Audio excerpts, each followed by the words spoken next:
श्री क्षेत्र आदमापूर येथे भाविकांची वाढती गर्दी लक्षात घेता प्रशासनाकडून मंदिर परिसराची पाहणी करण्यात आली।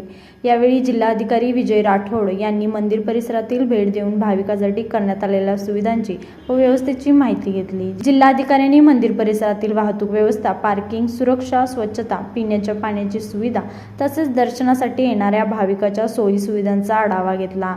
भाविकांना कोणत्याही प्रकारचा त्रास होऊ नये यासाठी आवश्यक त्या उपाययोजना करण्याच्या सूचना संबंधित विभागांना देण्यात आल्या।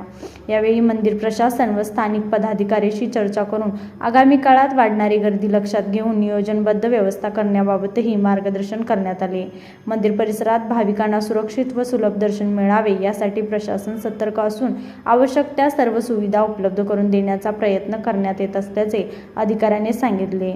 यावेळी देवस्थान समितीचे मनधान अध्यक्ष धैर्यशील राजे भोसले, कार्याध्यक्ष पुंडलिक हौसमनी यांच्या हस्ते अधिकाऱ्यांचा देवस्थान समितीच्या वतीने सत्कार करण्यात आला। यावेळी प्रांताधिकारी हरीश चूळ, तहसीलदार अर्चना पाटील, पोलीस निरीक्षक गोरख चौधर, श्री बाळूमामा देवालय अध्यक्ष धैर्यशील भोसले, कार्याध्यक्ष पुंडलिक हौसमनी, सेक्रेटरी रावसाहेब कोनकिरे, विश्वस्त दिनकर कांबळे, दत्तात्रय पाटील, रामण्णा मरगुद्री, तमन्ना मासरेड्डी, विनायक शिंदे, पोलीस पाटील, मुख्य कार्यकारी अधिकारी संचित कदम आभार मानले।